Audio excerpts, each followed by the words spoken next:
Assalamualaikum warahmatullahi wabarakatuh. Innal hamdalillah nahmaduhu wa nasta'inuhu wa nastaghfir wa na'udzu billahi min syururi anfusina wa min sayyiati a'malina. May yahdihillahu fala mudhillalah wa may yudlil fala hadiyalah. Asyhadu an la ilaha illallah wahdahu la syarikalah wa asyhadu anna Muhammadan abduhu wa rasuluh. Baiklah, di sini saya Tia Mariati NIM 62 2018 043 akan memaparkan materi tentang pemberian skor dan sistem penilaian. Saya di sini dari kelompok 6. 1. Pengertian menskor. Pemberian skor atau scoring merupakan langkah pertama dalam proses pengelolaan hasil tes, yaitu proses pengubahan jawaban-jawaban soal tes menjadi angka-angka. Dengan kata lain, pemberian skor itu merupakan tindakan kuantitatif terhadap jawaban-jawaban yang diberikan oleh tester dalam suatu tes hasil belajar. Cara men-scoring hasil tes biasanya disesuaikan dengan bentuk soal-soal tes yang dipergunakan. Apakah tes itu objektif atau non-objektif atau isian. Untuk soal-soal objektif, biasanya setiap jawaban yang benar diberi skor 1 dan setiap jawaban yang salah diberi skor 0. Total skor diperoleh dari semua soal. Untuk soal-soal non-objektif atau esai, dalam penskoran biasanya digunakan cara pemberian bobot atau weighting kepada setiap soal menurut tingkat kesukaran atau banyak sedikitnya unsur terdapat dalam jawaban yang dianggap paling benar. 2. Pengertian menilai. Sesuai memeriksa hasil tes dan menghitung jumlah jawaban yang benar untuk menentukan skornya, maka langkah berikutnya adalah menetapkan nilai untuk pencapaian belajar siswa seperti dicerminkan oleh skor itu.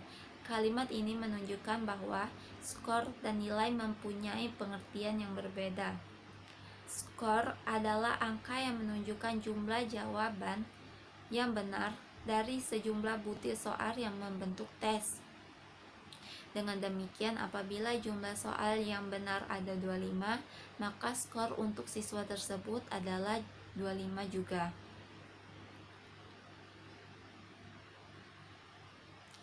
3.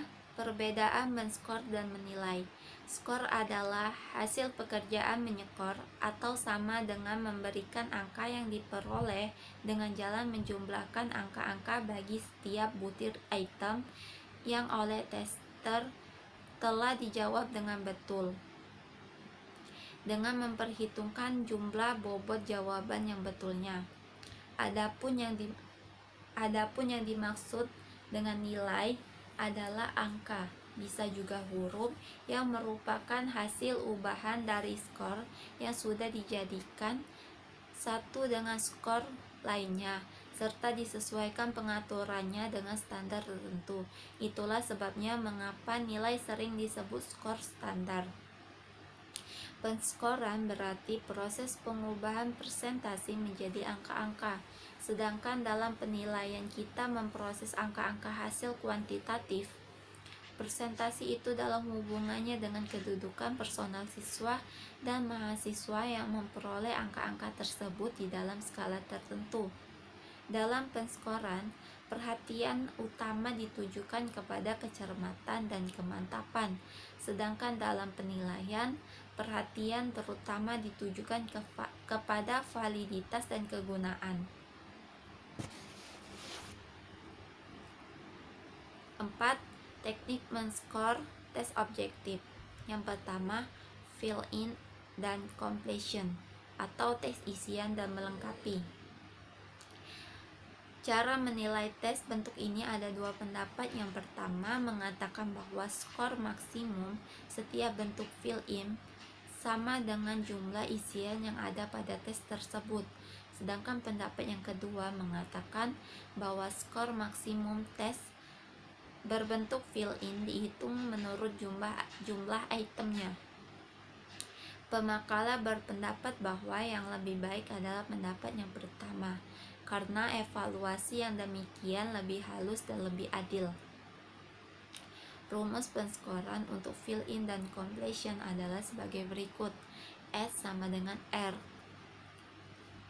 Contoh penggunaannya, misalnya sebuah tes berbentuk fill-in mengandung 30 isian. Ahmad mengerjakan tes tersebut 23 isian betul, 3 isian salah, dan 2 isian kosong atau tidak dijawab. Maka skor Ahmad adalah 23. Yang kedua, true false.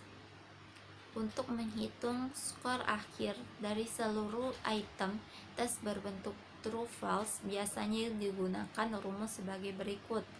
S sama dengan R dikurang W atau N dikurang 1, atau S sama dengan R dikurang W.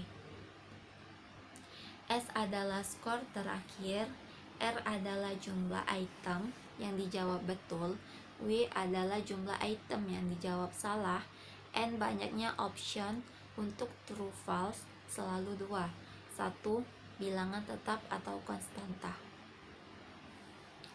Yang ketiga, multiple choice. Cara men-skor terakhir dari tes yang berbentuk multiple choice digunakan rumus sebagai berikut. S sama dengan R dikurang W per N min 1. Yang ketiga, matching atau tes menjodohkan.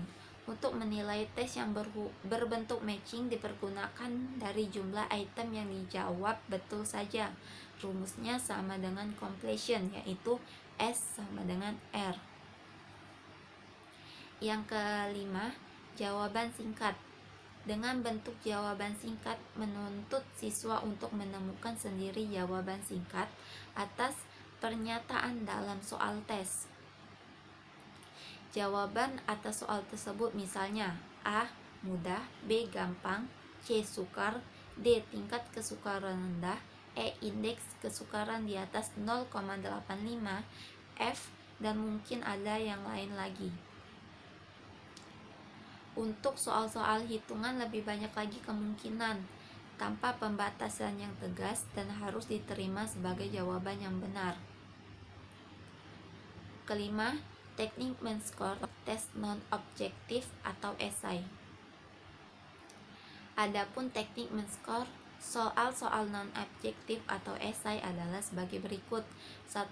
Nilailah jawaban-jawaban soal esai dalam hubungannya dengan hasil belajar yang sedang diukur. 2. Untuk soal-soal isian dengan jawaban terbatas, berilah jawaban skor dengan point method. Gunakan pedoman jawaban sebagai petunjuk. Tulislah lebih dahulu pedoman jawabannya untuk tiap soal dan tentukan nilai skor yang dikenakan pada tiap soal atau bagian soal. 3. Untuk soal-soal isian dengan jawaban terbuka, nilailah dengan rating method. Gunakan kriteria tertentu sebagai pedoman penilaian. 4. Soal-soal esai menurut jawaban yang terbuka dan bebas, sehingga seringkali tidak mungkin untuk menyiapkan pedoman jawabannya. Oleh karena itu, biasanya guru atau pembuat tes menilai tiap jawaban dengan menimbang-nimbangkan kualitas dan hubungannya dengan kriteria yang telah ditetapkan sebelumnya. 5. Evaluasilah semua jawaban siswa. Soal demi soal, bukan siswa demi siswa. 6. Evaluasilah jawaban-jawaban soal esai tanpa mengetahui identitas siswa. 7. Bila mana mungkin, mintalah 2 atau 3 orang guru lain yang mengetahui masalah itu untuk menilai tiap jawaban. Ini dipergunakan untuk mengecek keandalan scoring terhadap jawaban-jawaban esai itu. Bagian 6, tujuan dan fungsi penilaian. Tujuan dan fungsi penilaian sistem di sekolah pada dasarnya dapat digolongkan dalam 4 kategori. Yang pertama, untuk memberikan umpan balik atau feedback kepada guru sebagai dasar untuk memperbaiki proses pembelajaran dan mengadakan remedial program bagi peserta didik. 2. Menentukan angka kemajuan atau hasil belajar masing-masing peserta didik, antara lain dipergunakan untuk pemberian laporan kepada orang tua. 3.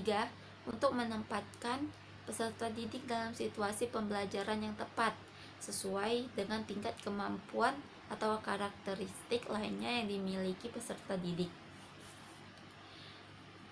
4. Untuk mengenal latar belakang atau psikologis, fisik, dan lingkungan peserta didik yang mengalami kesulitan belajar yang hasilnya dapat digunakan sebagai dasar dalam memecahkan kesulitan-kesulitan tersebut. Pelaksanaan fungsi pertama dan kedua terutama menjadi tanggung jawab guru, sedangkan pelaksanaan fungsi ketiga dan keempat lebih merupakan tanggung jawab bimbingan dan penyuluhan.